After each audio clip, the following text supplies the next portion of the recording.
Let me ask you something. What does perfection look like in war? Not victory, not dominance. Perfection. The kind of tactical execution so flawless that military academies still study it 2,200 years later. The kind of battle where 50,000 men surround and annihilate 86,000 soldiers in a single afternoon. Where an entire army, the largest Rome ever assembled, is crushed so completely that 70,000 corpses cover 6 square kilometers of Italian farmland. You're about to witness it. The Battle of Cannae, August 2, 216 BC. The day Hannibal Barca turned warfare into an art form and nearly destroyed Rome in the process.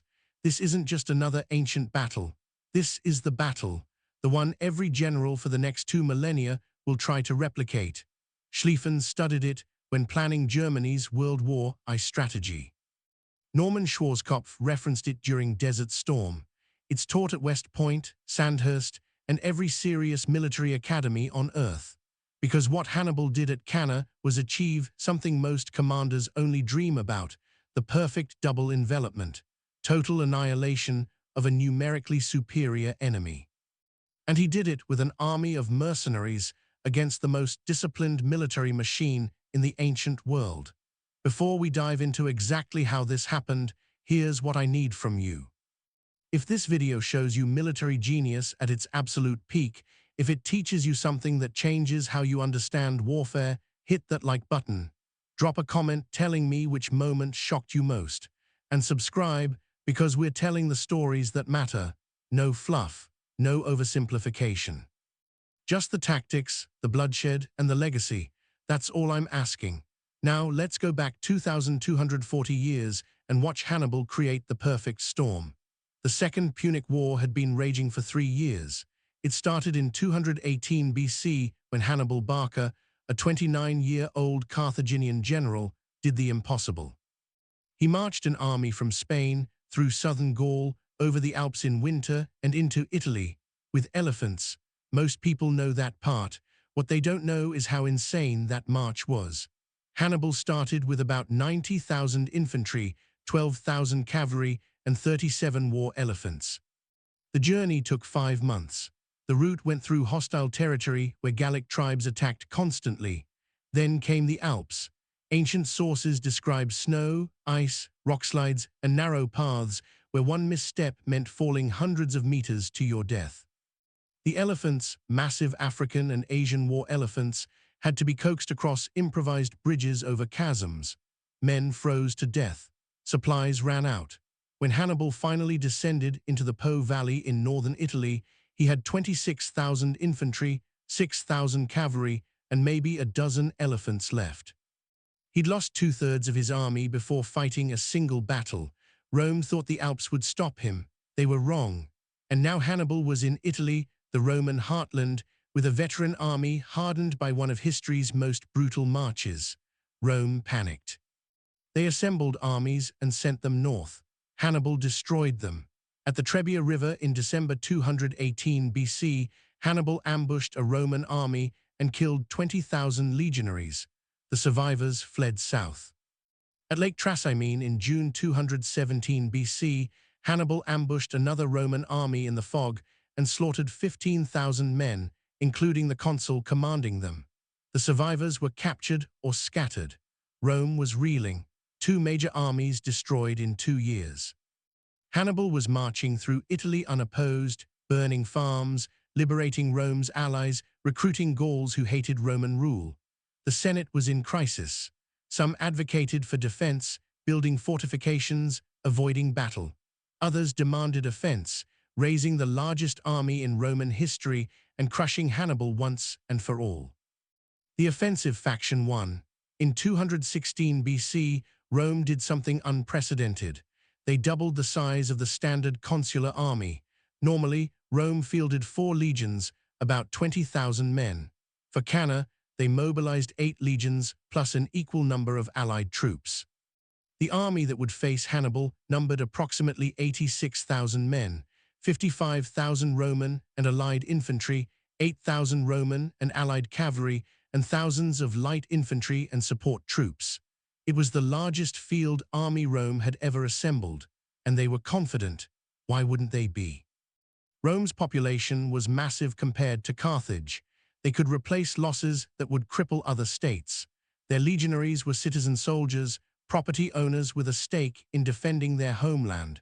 They conquered most of Italy through discipline, unit cohesion, and the gladius, and now they had overwhelming numbers. 86,000 against Hannibal's estimated 50,000. The math seemed simple.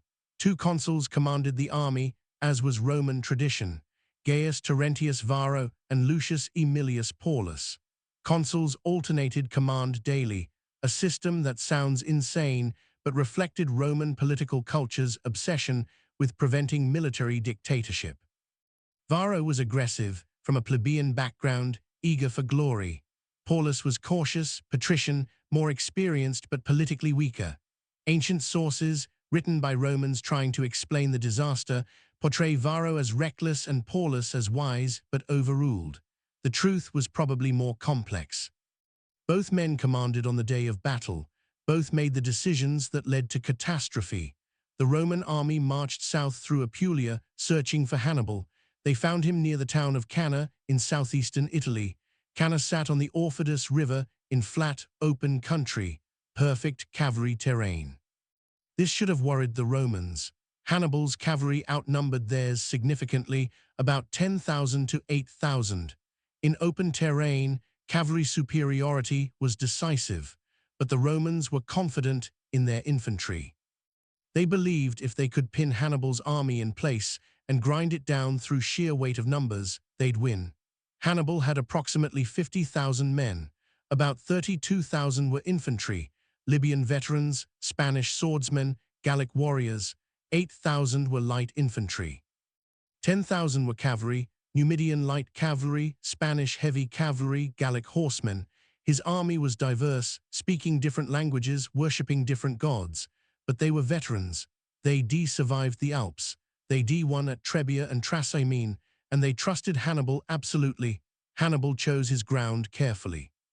He positioned his army with the Aufidus River on his right flank, limiting Roman options for outflanking him.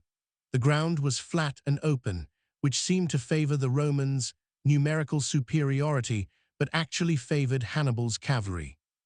And most critically, Hannibal set up his army in a formation the Romans had never seen before. Traditional ancient battle formations were straightforward. Heavy infantry in the center, light infantry in front as skirmishers, cavalry on the wings. Both sides formed up, advanced, and clashed in the center. Whichever side's infantry broke first lost. It was brutal but simple. Hannibal did something different. He placed his Gallic and Spanish infantry in the center, formed in a convex arc bulging toward the Romans. These were his least reliable troops, brave but undisciplined. On either side of this bulge, he positioned his Libyan veterans, the best infantry he had, in deep columns. They were set back, behind the center line, almost hidden. On the wings, he split his cavalry. His Gallic and Spanish heavy cavalry, about 7,000 men, went on his left wing.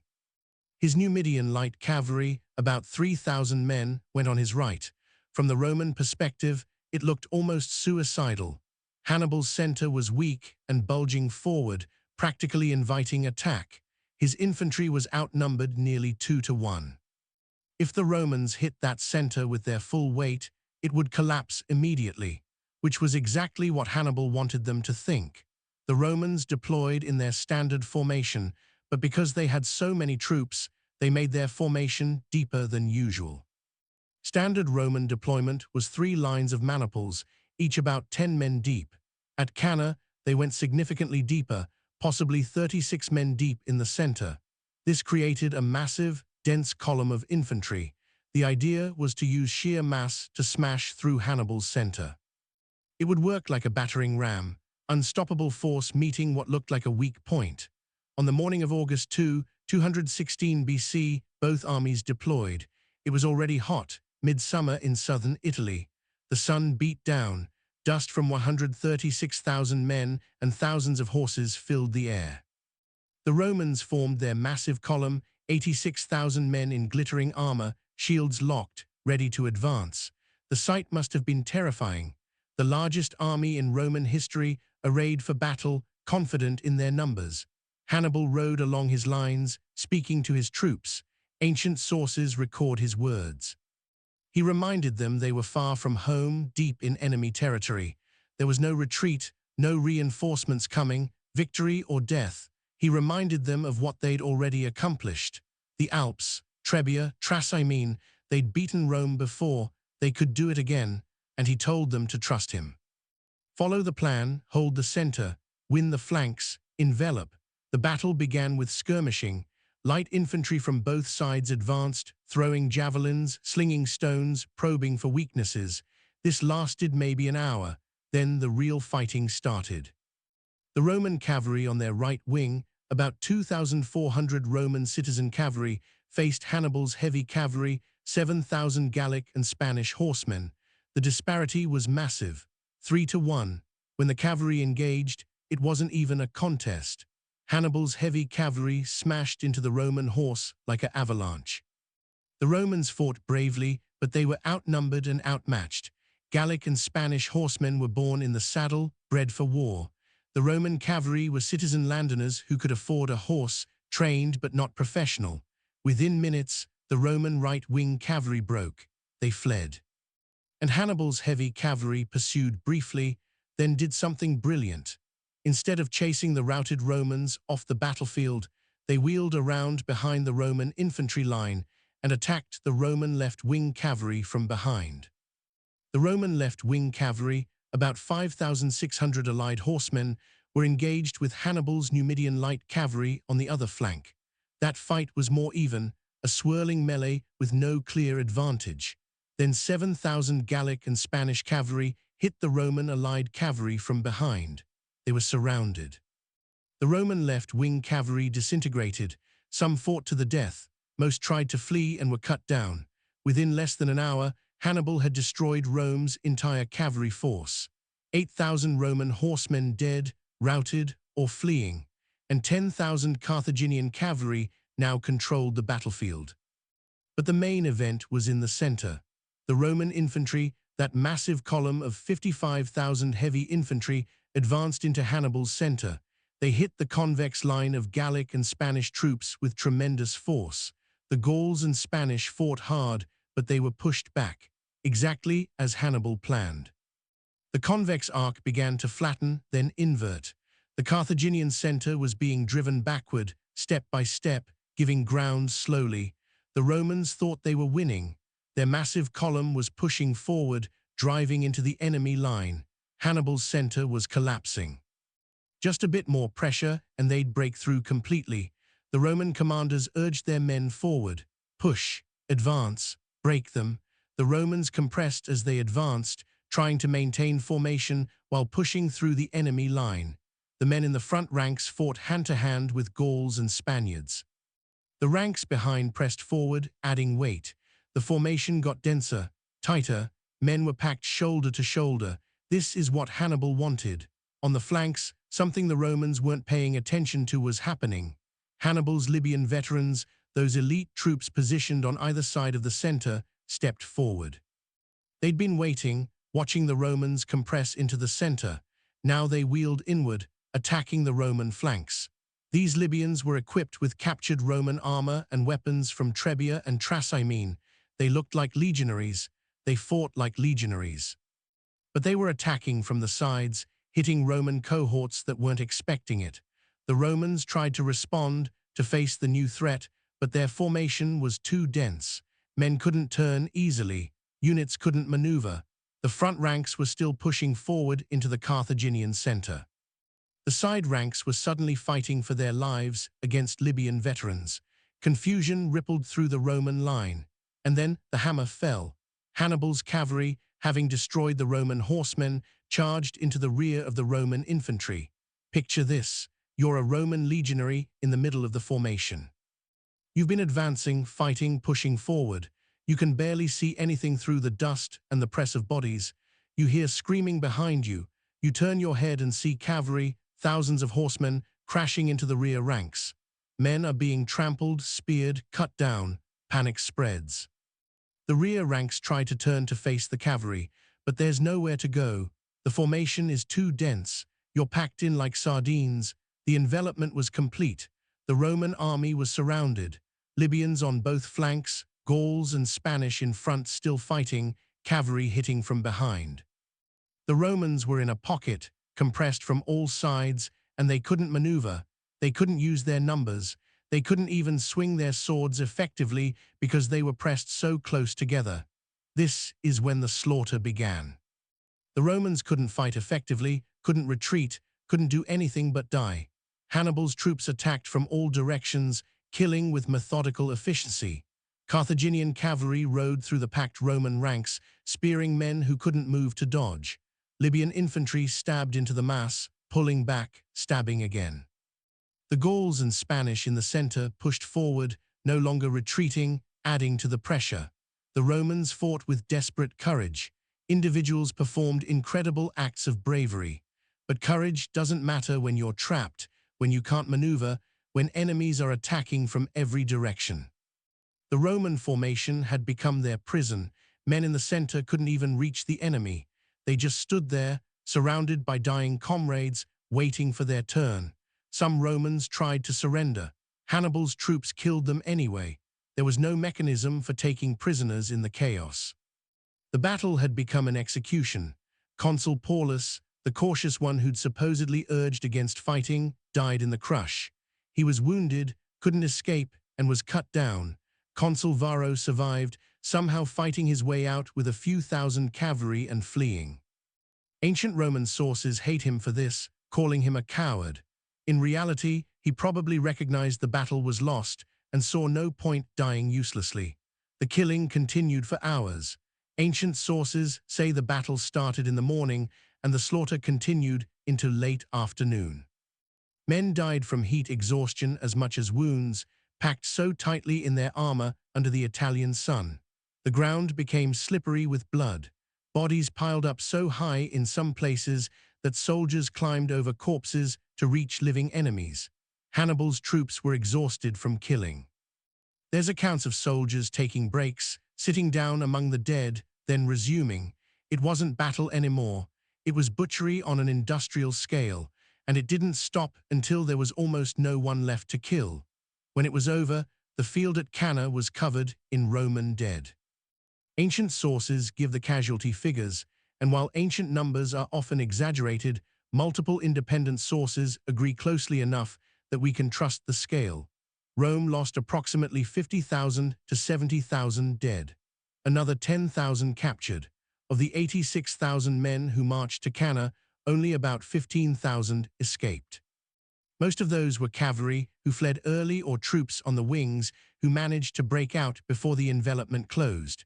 Hannibal's losses: ancient sources report between 5,000 and 8,000 killed, mostly Gauls from the center who'd borne the brunt of the Roman advance. Even if we assume ancient sources undercount Carthaginian losses and overcount Roman losses, the disparity is staggering. A kill ratio of perhaps 10 to 1. An army half the size of its opponent destroying that opponent almost completely. Let's pause and understand what actually happened here, because Cannae is studied to this day for a reason. Hannibal executed a double envelopment, also called a pincer movement. He baited the Romans into attacking his center, used his center as an anvil to fix the Roman army in place, then closed the jaws of the trap with his flanks and cavalry. Every piece moved according to plan. The Gallic and Spanish center held just long enough, giving ground but not breaking. The Libyan flanks waited for the perfect moment to attack. The cavalry won their engagements quickly and returned to hit the decisive point. It required perfect timing, perfect coordination, and troops disciplined enough to execute complex maneuvers in the chaos of battle. And Hannibal achieved it with a polyglot mercenary army against the most disciplined force in the ancient world. It's the gold standard of tactical brilliance. Generals for the next 2,000 years would try to replicate what Hannibal did at Cannae. Most would fail. Why did Rome fall into the trap? Arrogance, partly. They'd never faced an enemy this tactically sophisticated, overconfidence in their numbers. And honestly, even knowing what Hannibal planned, stopping it would have been incredibly difficult. The Romans needed to refuse battle on Hannibal's terms, needed to neutralize his cavalry superiority, needed to avoid being fixed in place. All easier said than done. The day after the battle, Hannibal's officers urged him to march on Rome immediately. His cavalry commander, Hannibal, supposedly said, "You know how to win a victory, Hannibal, but you do not know how to use it." The implication being that if Hannibal marched on Rome immediately, with the city in panic and its army destroyed, he could take it. Hannibal refused. Why? Rome had walls. Hannibal had no siege equipment, no supply train capable of sustaining a long siege. And despite the catastrophic losses at Cannae, Rome still had manpower. They could raise more legions, defend the walls, and wait for Hannibal to starve or leave. Hannibal's strategy wasn't to take Rome by storm. It was to break Rome's alliance system, to convince Rome's Italian allies to defect, to isolate Rome politically and economically until they sued for peace. And at first, it worked. After Cannae, several major Italian cities defected to Hannibal.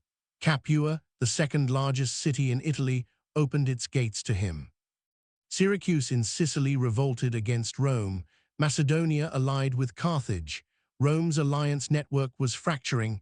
The strategy seemed sound, but Rome did something no one expected. They refused to surrender. The Senate met after Cannae, tallied the losses, and decided to keep fighting. They raised new legions from boys too young and men too old for normal service. They freed and armed slaves, promising them citizenship if they fought. They imposed austerity measures, war taxes, requisitioned wealth from the rich. And they promoted a general named Fabius Maximus, who implemented a strategy of avoiding pitched battles, harassing Hannibal's supply lines, and waiting him out. The Fabian strategy was unglamorous and unpopular, but it worked. Hannibal marched around Italy for 13 more years, winning battles, but unable to force a decisive end to the war. Meanwhile, Rome sent armies to Spain to cut off Hannibal's reinforcements and supplies. They eventually invaded North Africa, threatening Carthage itself. In 202 BC, Hannibal was recalled to defend Carthage and was defeated at the Battle of Zama by Scipio Africanus. Carthage surrendered. Rome won the Second Punic War, but Cannae haunted Rome for generations. They'd come within a hair's breadth of total destruction. One battle one afternoon, and they'd lost 20% of their adult male citizen population. Entire families were wiped out. Whole generations gone. The psychological trauma was immense. For decades after, Roman mothers would threaten misbehaving children with "Hannibal will get you." The name Hannibal became synonymous with existential terror. Rome learned from Cannae. They reformed their military tactics, placed greater emphasis on flexibility over rigid formations, and never again allowed themselves to be fixed in place like that. The disaster taught them humility and adaptability. In a twisted way, Cannae made Rome stronger. It taught them they could lose catastrophically and still survive. That resilience became a cornerstone of Roman identity. For Hannibal, Cannae was his masterpiece and his curse. He'd achieved tactical perfection, but it wasn't enough. He couldn't turn tactical genius into strategic victory. He destroyed Rome's armies, but not Rome's will, and eventually that will ground him down. Hannibal would later go into exile, hunted by Rome, and eventually commit suicide rather than be captured. His life ended in failure despite being perhaps the greatest tactical commander in history. Cannae has been studied by every serious military mind since. Schlieffen's plan for World War I, the massive wheel through Belgium to envelop France, was directly inspired by Cannae. It failed, partly because modern warfare is more complex than ancient battles, partly because Schlieffen was Hannibal. During the Gulf War, Schwarzkopf's left hook strategy, sending forces wide around Iraqi positions to attack from behind, was compared to Cannae. It succeeded, partly because Schwarzkopf had overwhelming technological and numerical superiority. The double envelopment remains the holy grail of tactics. Surround the enemy, cut off retreat, destroy them completely, but it's incredibly difficult to execute. It requires coordination, timing, and an enemy willing to cooperate by advancing into your trap. Most battles are messier, more chaotic. Cannae is studied because it's the exception, the moment everything worked perfectly. Let's talk about the human cost. 50,000 to 70,000 men died in an afternoon. Most were Roman citizens, property owners, farmers, tradesmen. They weren't professional soldiers. They were men who left their farms and shops to defend their homeland. They died suffocated in the press of their own army, stabbed by enemies they couldn't see, trampled by cavalry they couldn't reach. Many died slowly, wounded and unable to move, crushed by the weight of dying men piled on top of them. The survivors who escaped faced shame. Rome blamed them for running, for not dying honorably with their comrades. Many were organized into punishment legions, sent to Sicily to serve without hope of discharge, despised and dishonored. It was cruel and unfair. These men hadn't caused the disaster, but Rome needed scapegoats, and the survivors were convenient. For Hannibal's troops, the victory was Pyrrhic in the long term. They won the battle, but were still deep in enemy territory, outnumbered strategically, with no way home. The Gauls, who made up much of Hannibal's center, took horrific casualties. They'd held the line through sheer courage, dying by the thousands so Hannibal's plan could work. Many died in the victory they'd made possible. There's a detail from ancient sources that captures the scale of the killing. After the battle, Hannibal sent men to collect rings from the fingers of dead Roman nobles. Roman aristocrats wore gold signet rings as marks of status. Hannibal's men collected bushels of rings, sending them to Carthage as proof of the victory. Bushels. Hundreds, possibly thousands of rings, each representing a Roman nobleman dead on the field.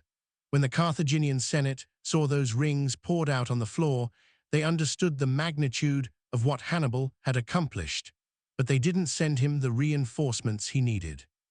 Carthage was a merchant republic, more interested in trade than conquest. The faction that opposed Hannibal's war gained strength. They refused to commit more resources. Hannibal was left to fight alone, bleeding Rome, but unable to finish them. It's one of history's great what-ifs. If Carthage had supported Hannibal after Cannae, if they'd sent fresh troops and siege equipment, could he have won? We'll never know. The battle's legacy extends far beyond military tactics. Cannae entered Western culture as shorthand for catastrophic defeat. Another Cannae became the phrase for total disaster. Politicians warning against military adventurism invoked Cannae. Generals planning campaigns studied it to avoid repeating Rome's mistakes. The battle became a legend, growing in the retelling, until Hannibal, the historical figure, merged with Hannibal, the mythical demon who nearly destroyed Rome. Modern archaeology has studied the battlefield.